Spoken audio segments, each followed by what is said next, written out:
નમસ્કાર દર્શક મિત્રો, બોટાદ દસ્તક ન્યૂઝમાં આપનું હાર્દિક સ્વાગત છે અને હું છું એલડી મકવાણા। આપ જોઈ રહ્યા છો બોટાદ દસ્તક ન્યૂઝ। હવે પછીના સમાચાર વિગતવાર। બોટાદમાં વ્યાજખોરોના ત્રાસથી આત્મહત્યાનો બનાવ। ભાણેજ માટે લીધેલા 16 લાખના દેવાની ઉઘરાણીથી કંટાળી 45 વર્ષીય વેપારીએ ઝેર પીધું। બોટાદમાં વ્યાજખોરોની પઠાણે ઉઘરાણીથી કંટાળીને એક વેપારીએ આત્મહત્યા કરી લેતા ચકચાર મચી ગઈ છે।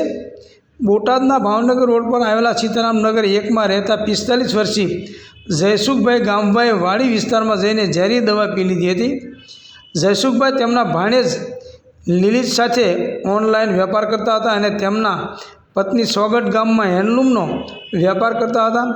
ભાણેજ નિઝીલને નાણાંની જરૂર પડતા જયસુખભાઈએ ઉમરાળા તાલુકાના ચોગટ ગામના સાદુલભાઈ મેર પાસેથી રૂપિયા 8,50,000 અને ભાવનગરના ભરતભાઈ સોહલા પાસેથી 7,50,000 8% વ્યાજે લીધા હતા।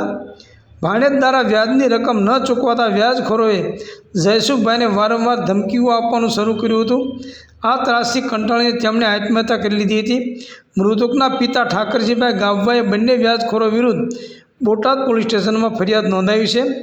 પોલીસે સાદુલભાઈ મેર અને ભરતભાઈ સોહલા સામે કલમ 108, 351, 354 હેઠળ ગુનો નોંધી તપાસ શરૂ કરી છે। આરોપીની ધરપકડ કરવા માટે પોલીસે કાર્યવાહી શરૂ કરી છે। સૌજન્ય દિવ્યા ભાસ્કર, બોટાદ દસ્તક ન્યૂઝ, એલડી મકવાણા, બોટાદ।